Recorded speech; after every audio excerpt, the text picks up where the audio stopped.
You are listening to the Women's Gut Health Podcast. I'm Molly, integrative functional dietitian, ex-chef, and gut health expert. If you're struggling with constipation, diarrhea, or bloating, I know exactly how you feel because I've had Crohn's disease for almost 30 years. Each week, we'll dive into symptoms, trends, recipes, and navigate the complex landscape of women's health together, all based on scientific evidence, but in a way that makes sense. Ready to understand your body? Good. Let's go. Hi. Hello. Happy Monday. Happy Monday. Thank you. Okay, so tell me what the best thing that you ate this week was. Well, I have been loving me some sauerkraut. I have been Mm. waking up in the morning, and actually, this is so great. I've been using this lovely organic sourdough with loads of butter and usually some hummus or something delicious. I'll usually end up putting some avocado in there, and then I'm just loading it up with sauerkraut. Or I'm making Mm. a bowl and I'm putting sauerkraut all over it. Sometimes I just reach into the bowl with my two, or into the jar in the fridge with my two fingers and put sauerkraut in my mouth. So That's I'm just amazing. loving sauerkraut lately. It's so good. One day I'll learn how to make it. Okay. What about you? It's not hard to make. I know it's not. It's time. It's time. We used to pickle things so much as a child. Like I know the process. Hmm. Yeah, it would be fun to do. Okay. Yeah. For me, pretty boring because I was in Maine for a little while in the freezing cold. And what did I eat? Honestly, I would say that there are just so many good restaurants there. So, like lots of seafood, lots of different things. But it was just, I think, accumulation of all the things. Yeah. Going out, waking up, getting something in you really quick, having Like lunch the wherever you can. restaurants in Portland, Maine are so good. Oh, Yeah. yum. What It's was like your a favorite big thing you food ate? town. Ooh. I could not say. Oh, okay. You're like, stop making me choose. um, we've already talked about oysters, which is probably my favorite food. So Yeah, it's really hard to not talk about oysters. They're so good. It really they is are my either love it favorite. or you hate it. It's right up there with That's true. cilantro. Hmm. That's true. So good though. I'm glad But you I got to was, experience that.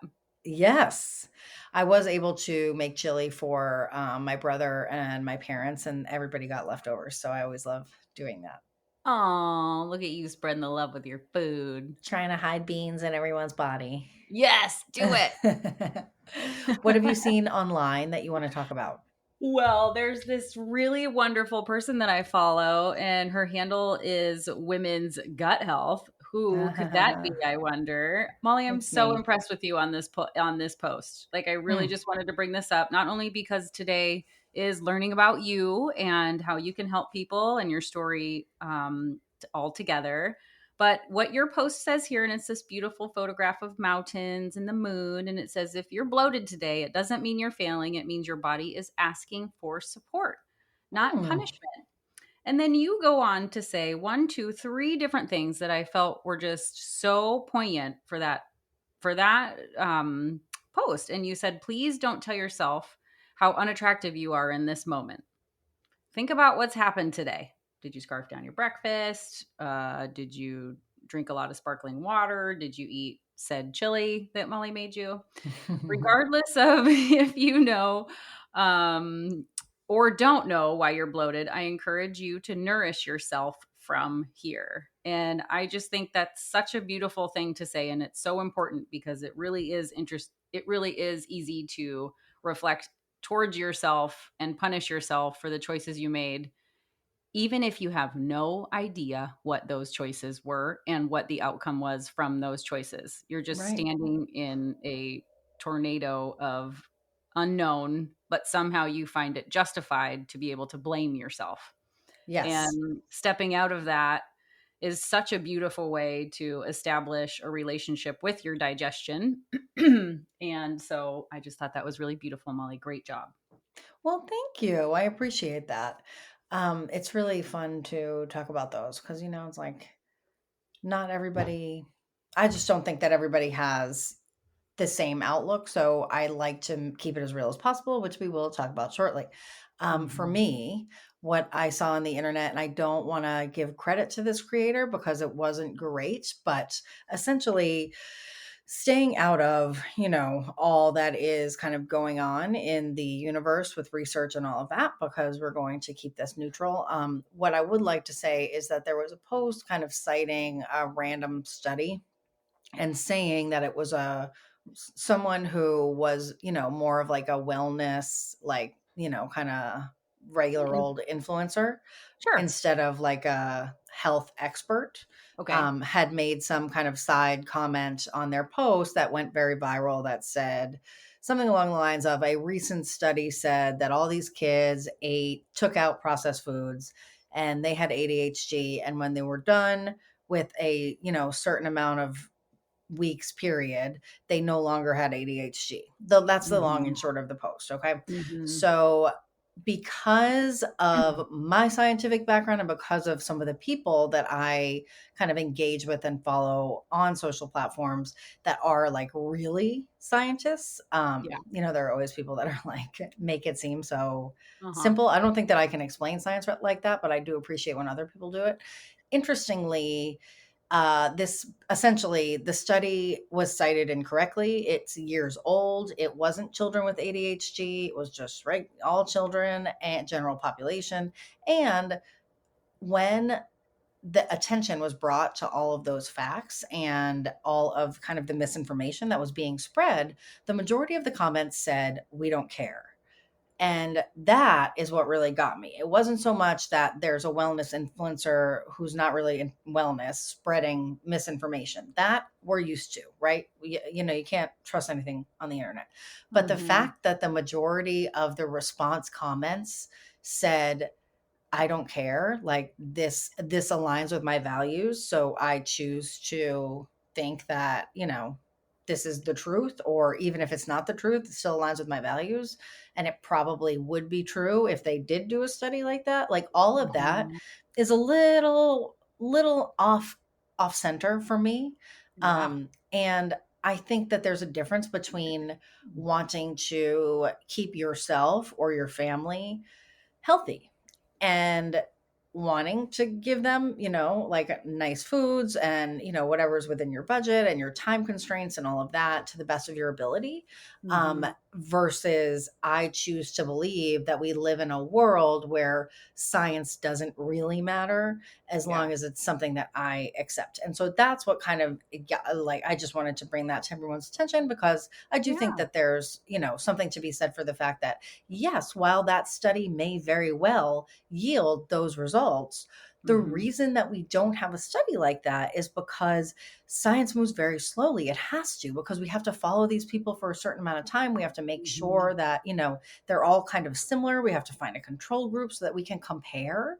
Yep. And that's how we really know, it's like, and then we have to have an unbiased funding and all of that. So just remember that it's okay if something aligns with your values, but science is like really a great thing. And that's that. Mhm. Yes, that's so true. That is so true. Science is it is wonderful. It's a great thing to base a lot of the way that you feel on, and I love that. Good. Thank you for making that very clear. Well, that rolls into our topic today. Yes, Molly, we get to hear all about you. I am so excited. I know that we Me had too. one where we got to hear about my journey, and I have just, heard a lot about your journey, but not a lot of the details. And having spent the time with you on the blocks and getting to know you as a human and starting up this podcast has just been so lovely and fun. And I It can't wait has. for our listeners to hear more about where your heart is coming from in how you want to help, and what kind of container your experience has led you towards the type of treatment that you do. So why don't we start with you just kind of telling us a little bit more about your story? Absolutely. So when I was younger, I was like 14-ish, and every morning when before I would go to school, I would get like these really horrible stomach pains, like cramping and nausea and like pain, like almost like an empty kind of acidy feel. Like I can't necessarily describe it, but I'm sure many people can relate to that feeling. Yeah. So, it was kind of like, obviously, and I'm not saying, like, my parents are super in tune and understanding and really wonderful people. And you've got to wonder, like, I mean, if it was my kid, I would have been like, yeah, you don't want to go to school. Like, get it together, you know? And so that wasn't necessarily what it was, but like you can only miss so much school, obviously. And so it started to become like a situation every morning where it was like, okay, well, what's really wrong with you? And then an hour later, I'd be like, oh, I'm fine. And so that's where it was weird because I would really be in a lot of pain. I would not feel well. I would feel really nauseous. And then I would be literally fine. Yeah. And, you know, like when you're 14, 15 ish, that age, you're not eating the best diet. You know, any chance that I could get out of the home, certainly, you know, to eat crap, I would. And like fries and coffee and all of that. And I think not that coffee is crap, as we've covered, Hey, but it's hard on people with IBS. well, it's hard. Yeah, it can be hard on your stomach, and you know, I mean, I Yeah. think probably to a someone who is going through a hormonal turmoil, then Mhm. it certainly can be hard at age Yeah. 14. Yeah. So that aside, my mom would take me to the doctor, and they would say, "Oh, you need more sleep. Oh, you're stressed out." This was in, you know, the mid to late 90s. And so certainly we didn't have the amount of research that we have now about the gut and about like these kind of functional, they call them functional GI symptoms. But still today, and for all my clients that come to me say the doctor told me I was stressed out and to get more sleep. So I don't think that that pattern has changed, but it became progressively more frustrating. And Mhm. then, so I started getting tests, one of them being where you drink barium, which is like a radio, like, I don't Active. want to say radioactive, but you know what I mean, Mhm. for an x-ray. So it makes it so that you can see You your, glow. Yeah. yes, makes it so they can see your intestines a little better in an x-ray. It's not invasive, beside the fact that it doesn't taste great. Yeah. But you know, that's like kind of one of the places that you start. And then I had something called a sigmoidoscopy, which is more like a mini colonoscopy, where they're just going in part of the colon. And then from there, you know, I just continued to have more tests and blood work and all of that. I developed like really painful red bumps on my legs. Mm. And yeah, so I had to have a spinal tap. I remember, like, it was just a really traumatizing couple years. Sounds like And it. I was finally diagnosed with Crohn's disease. And back then, so I have small intestinal Crohn's, but back then they Mm. didn't have really any medications to treat small intestinal Crohn's. So they were giving me like, you know, the old school stuff like mercaptopurine or 6-MP. They gave me a lot of prednisone. I, you know, tried some other stuff, but like antibiotics for a long time was like Mhm. the way to do it, but none of that was really helping. And Right. so like it would be okay, but it wouldn't be great. And so I was like Yeah. constantly on and off steroids because steroids do really help. Yeah. They Um, do. yeah. So then in let's see here, fast forward 10 years essentially, and I woke up and I thought I had appendicitis and I like could not move and I was in like such extreme pain. So Mhm. went to the hospital and I had a blockage. Thankfully didn't need to get surgery, but I lived in Boston at the time and so the medical care was different there than it was in Maine, I think. And also 10 years had gone by, so a lot of advancements had been made, but Mhm. eventually I found a great doctor, got put on Remicade, which is a biologic, which actually does help the kind of Crohn's that I have. Remicade now is pretty antiquated, but I'm still on it. And Mhm. that I finally felt better. So Mhm.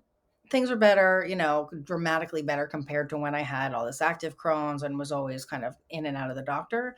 But then, you know, as time went on, it was like, well, I'm still constipated. I still have diarrhea. I'm still experiencing bloating. Like, you know, I don't understand why this is happening if I'm Yeah. What better. what got better? What got better when you went on it?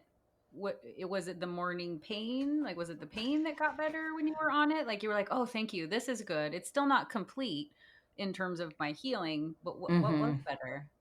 So with the Remicade, what got better was the nodules on my legs. So that's called something, and it's common with Crohn's. So those went away. Mhm. I also obviously was not on prednisone anymore. So like the moon face and all of the symptoms associated with prednisone were gone. Crohn's, yes, the pain, most Yeah. importantly, I think the pain. Mhm. And ulcerative colitis, the hallmark is more blood. With Yeah. Crohn's, it's more like, for me, it was diarrhea more than anything. And just like Mhm. every time I ate, it was like an excruciating pain. Mhm. And it Mhm. didn't really matter what I ate. Like there were a few foods that worked better than others, but Mhm. and my mom was so wonderful. Like back then, even brought me to a naturopath, brought me to a occupational therapist, and we tried all these things. But it did, what really got better was that pain after eating, the diarrhea, and just the feelings like it was a roller coaster all the time. Mhm. And the thing about inflammatory bowel disease is that you cannot heal it with diet. It is going to continue to do damage because your body is attacking its own intestinal cells. Mhm. Crohn's anywhere from the mouth, so it could be in your mouth, to the anus, Mhm. and colitis just the colon. So that's the Mhm. difference between the two. Mhm. But once, so if you can't see it, you don't know what's happening, and you may Mhm. think that you're better because you have a period where you're better, but then a lot of people, what they do is they finally get a colonoscopy and they have to have part of their intestines removed because it has still been going on. So really, the importance of going to the doctor when you have GI symptoms and advocating for yourself is just to make sure that you don't have something like this that they're not picking up on. Now, there are like stool tests that can check how inflamed you are. There are blood tests that look at some specific inflammation. So those are good kind of keys to start with. And I will put in those in the show notes. Um, and then, thinking forward, then when I'm on Remicade, things are dramatically better. But as the years go on, they'll be like, I'll be super constipated, and there'll be days and days and days where I just cannot go to the bathroom, or I'll have periods of such extreme diarrhea that I have to be on like a prescription anti-diarrheal medication. And I remember saying to them, like, this is remission, like that's what we're calling this, because it doesn't seem right. And they were like, oh, eat more fiber. Do you know about fiber? You should eat more of it. Or, just calm down. Or, yes, for the most part, the overarching answer was, yes, this is what it's like because you have Crohn's disease.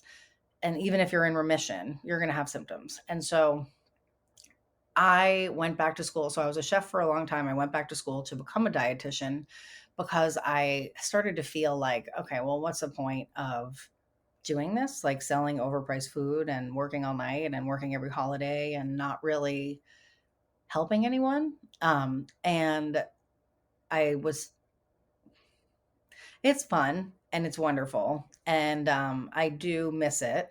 But at the same time, I think for me, I was teaching a cooking class for some people, and I saw how they, when I explained things to them, like little things, like how to cut an onion or how to make a salad dressing or how to do like a lower, you know, calorie type thing that would work for them, because that was kind of the trend at the time. Like people's eyes would light up, and it was like, oh, that's so easy. Like I never knew that.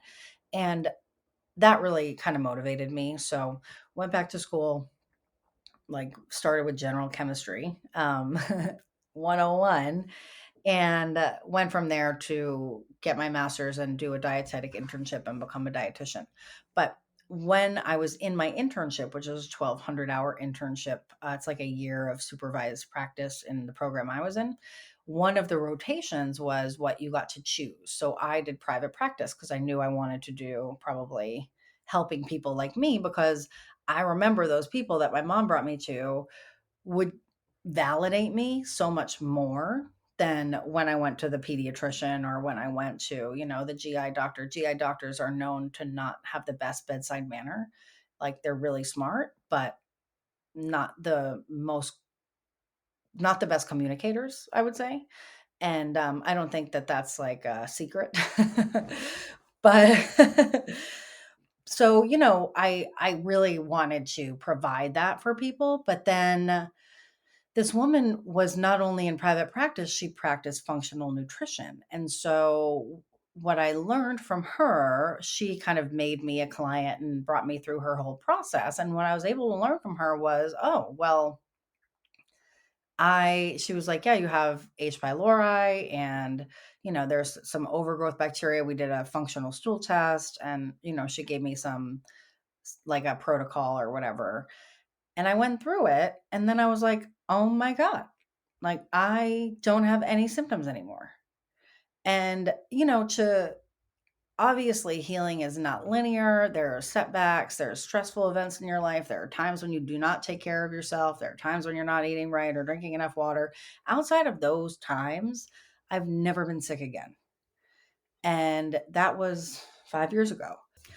So that whole story from beginning to end is to tell you that number one, it took so long for me to get diagnosed. It was incredibly traumatic to become diagnosed. I remember crying on the way home from the doctor and my mom saying, someday you will use this experience to help people. And Oh, here we are. I think that the woman that I met that helped me to understand and brought me through her protocol and really taught me everything that I needed to know, to get me to explore continuing education. Because in a regular dietitian training, they're really training you to tube feed people who can't eat for themselves, or who don't have like an abdomen. Like, let's say you yeah, had a horrible accident, so you need to be tube fed through your veins, or to work with like hospital food service, school food service, that kind of thing, to make sure that people are getting calories, protein, all that they need. yeah, And so the profession is a little bit like, you have to be a little explorative if you want to work outside of that, because dietitians also do like medical liaison work and work at pharmaceutical companies and can be really amazing community advocates and do a lot of public health stuff and lobby. And there are millions of different things, but private practice and business are not really at all emphasized in the program. right, And neither right. is looking for the root cause. So yes, I have Mhm. Crohn's disease, but autoimmune disease did have effects on my body that needed to be healed and that needed to be addressed in order for me to really feel better for longer. And none of that is we don't talk about any of that in Yeah, regular allopathic training, just like regular, practitioners like physical therapists or occupational therapists or doctors or anybody. I mean, there's a curriculum that has been the same since God knows when. So, yeah. And the nutrition is very slim. yes, and how amazing that that's how things unfolded, because it really inspired me to take things in a direction that I probably would never would have. Right. Yes. Yeah, that's so good. We need people like you so much in this world. When you talk about that all allopathic medicine, we're always looking for that quick fix, right? Like, what is the one thing that's going to make me feel better? And you were in that zone when they gave you the Remicade. You're like, oh, I'm better. Yes. Well, yes, okay. In that sense of their scope of practice, we have the autoimmunity under control, so to speak. Right. But all of the systems that support that autoimmunity still needed attention from the long-term damage, maybe, or maybe just because your body needs to support the Remicade in a way that works for you. So when you work with people, kind of keeping that all in mind, having experienced, what we'd say probably is like a co-infection or something like H. pylori or the SIBO in the small intestine, along with the autoimmunity. When you work with people, how do you kind of unfold that for them? Like, what kind of container do you create for people when that's happening? It would So, obviously be very fun because you're fun yeah, it is and fun. you're super smart, and so I trust that you're gonna do an awesome job, but I'm just curious, what would it look like working with you in that sense? Well, thank you. First of all, so the Institute for Functional Medicine, who I've done a lot of training through, and now who kind of there's a lot of similarities in my doctorate program to them because it's an integrative program. They have a 5R protocol. So we look at removing, whether it's trigger foods or bacteria or yeast or whatever it is. We look at replacing. So one of the big things was that I never had any energy and I was like dead white all the time. I don't think Hmm. for 20 years someone tested my vitamin D until I asked, and my vitamin D was like 10. Oh because my. I had so much damage to my small intestine, and that's where we're absorbing vitamin D and that's where we're absorbing iron. Now, I was always anemic, but when they gave me the prescription iron pill, that wouldn't work for me because Yeah. it makes you feel horrible. So, replacing things like vitamin D. Every single one of my patients, I want them to get their vitamin D tested. I want to do a full iron panel, not just the regular Mhm. stuff that comes, because again, we need stomach acid, we need a functioning small intestine and enzymes to be able to digest and absorb B vitamins and iron and all of that. And if you don't have energy, or if you don't have these, we call them cofactors to run your metabolism, then you're not going to feel better. So, looking at replacing any kind of nutrients that need replacing, or replacing any enzymes that your body may need, Mhm. depending on what's going on, re inoculating with probiotics if needed. And not Mhm. everyone needs a probiotic, and probiotics aren't a long term solution. But Mhm. at the end, and we've done some work on your microbiome and tweaked some things, it is always nice to support good gut bacteria. So sometimes I use a postbiotic, sometimes I use probiotic, but really it just depends. And making sure also that we're including good foods, because we want to replace maybe something that you're eating that doesn't make you feel well with something that is going to make you feel well. We want to re-inoculate with things like sauerkraut. You know what I mean? It's not just supplements. And I think that's a Mhm. big thing to keep in mind, is that not only am I not looking to put you on some extreme generic elimination diet, but I also want to make Mhm. sure that you're not looking to just be cured with supplements, Yeah. because it's not necessarily like you don't have a supplement problem. Nobody with GI issues just needs a bunch of supplements. You know what I mean? That's like one of my favorite lines ever. Like, you're not supplement deficient. Right. Like, yeah, so, and I think there's a lot of expectations out there with just even advertising, even if you don't look at any other gut health stuff, that Mhm. a supplement will be the answer, and it is not. And I've had clients who've only wanted to use supplements and haven't wanted to change anything about their diet, and Mhm. they have Mhm. results, but they don't have the same kind of transformation. So it's Yeah. clear to me, and I know I wouldn't have if I hadn't changed some things. Yeah.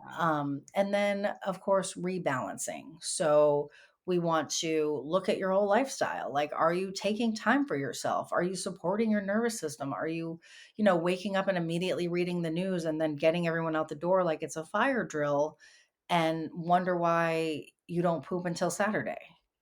Yeah. You know? And that's Yeah, that's not. definitely not setting you up for success. No, and it's super common, because when the heck are you supposed to do these things? But to have someone work through all of that with you and really kind of like look at all the so like let's say you've been to three different doctors, you've had three different tests, like to look at all of those things and be Mhm. able to, it's really amazing. Have someone put those puzzle pieces together, is Yeah. really kind of the service that I bring. Now, that would be my one-on-one. I also have a group where we do like general kind of overview. So how to do your own elimination diet, lifestyle tips, grocery shopping, meal planning, that kind of thing. And I Yeah. have a course that goes over the same things. So Oh my gosh, this is so many things to offer to get your wonderful knowledge. I love this. Great job creating all of that. not everybody wants to, like, a lot of people want to just learn on their own. A lot of people just want to Mhm. kind of get their toe wet. And I think it's important that my mission to help as many people as possible, that there is an entry point for wherever you are. Yeah. And speaking of that entry point, a lot of things that kind of fall under that window of inflammation, from mouth to anus, or autoimmunity from mouth to anus, or whatever. A lot of the time we find that the approach is very similar, like these 5 R's that you were talking about. So when someone is listening and they're like, well, I don't have Crohn's, but I'm noticing something like that. I don't know. What is who is your perfect person that you love to help, and what are and whom else is invited? Well, everyone's invited, because, Huh, gut health is for everybody, and a right. healthy life, optimizing your life is for everybody. I think the kind of person that could benefit from one-on-one with me would Mhm, be I would say probably 40% of my clients maybe have inflammatory bowel disease, but diverticulitis is a big one. So mhm, understanding how to eat when you have diverticular disease because it's complicated and there are two different extremely different recommendations. So yeah, helping walk through that or anyone with IBS or not even you don't need like a formal diagnosis, right? Like let's say you're just bloated all the time and the doctor says, well, get more sleep and they've done tests or whatever, then it is like, well, what do? You just feel terrible for the rest of your life, or do you continue to kind of look to find answers? And that's really what I do. So some people that come to me have, a lot of allergies and they're very sensitive to smells or perfumes or things like that. I have a lot of clients who, have issues with bowel movements and consistency and that sort of thing. And I have a lot of clients who are just bloated and exhausted. But yeah, you get to a point where you're like, I can't live like this anymore. And it mhm, really does take like because you've been relying on insurance, you've been relying on, the typical steps that everyone normally takes. And you do have to go outside that box if you really want to figure out what's wrong because it takes a while. Like it takes some digging and it takes someone to really spend that time to comprehensively get a picture of what your life mhm. has been like up to this point and why this may have happened and what to Yeah, do. and I know that one of the goals that you and I have agreed on for this podcast is helping people work with what you have, whether it's your budget or the grocery stores that are in your area or the allopathic medicine that you have access to. And so one of the things I've always admired about the way that you approach is that you do work directly with people's primary care and make sure that primary care is involved and has a heads up that you're not stepping on their toes and jumping into their scope of practice. You're not taking anybody off medication. No. You're not jumping in and doing anything along those lines, but you are doing things that, kind of like I said before, that are safe and supporting all the systems in within the container of what they're doing, but digging deeper and finding and supporting and discovering more about the root and what works for that person. I don't know if there's anything that you wanted to say about that integrative care. I think that's really important because if someone loves their doctor but As just they doesn't feel should. like they have everything that they need, Hmm. it feels really good to have two people looking at your chart, having a open discussion with respect, and allowing you to choose what feels best for you. Well, yeah. And I think, some of what I do that changes so many lives is say, have you considered, like, for example, I had one client who was really traumatized by a family member who had to have their colon removed. And they were terrified once they developed a condition to try new foods. And so, we did some work and it's like, okay, well, why don't you explore some mental health like, Support. yes, Sure. exactly. And that can be life changing for people. Saying, okay, well, it really sounds like you've done every test except for a gallbladder test. And I'm hearing, a couple different symptoms that sound like they're kind of related to the gallbladder. Let's go back to your Hmm. doctor and ask them if it would be appropriate for you to have a HIDA scan because there are a lot of Hmm. different tests that they can do and some of them don't show anything. And, sometimes when you push a little bit or when you say, hey, I'm working with a dietitian and they're wondering, Hmm. based on A, B, and C, Hmm. what about this?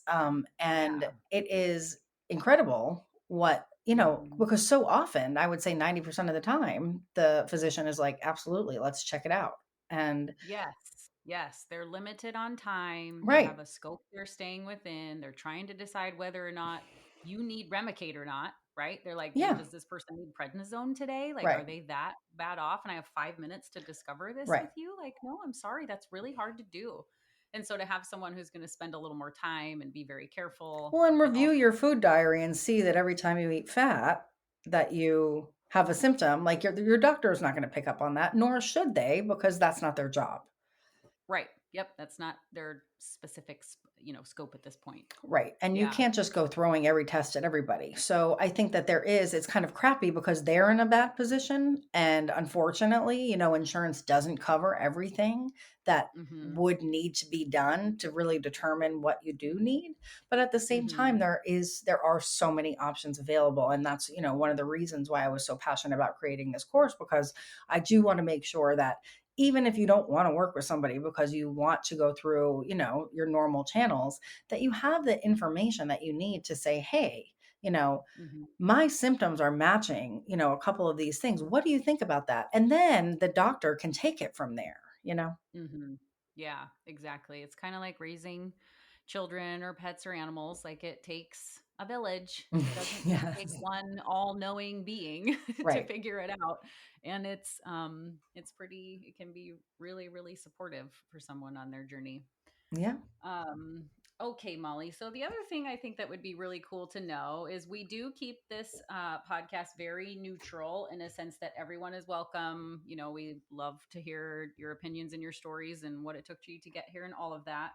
But what are some of the things that you hold really dear when it comes to people healing? Like, what are your kind of non-negotiables? You obviously have a very open heart, you're very communicative, and you're very smart, and now I want to take your course. um, so personally, what are the things that really light you up when it comes to healing with others?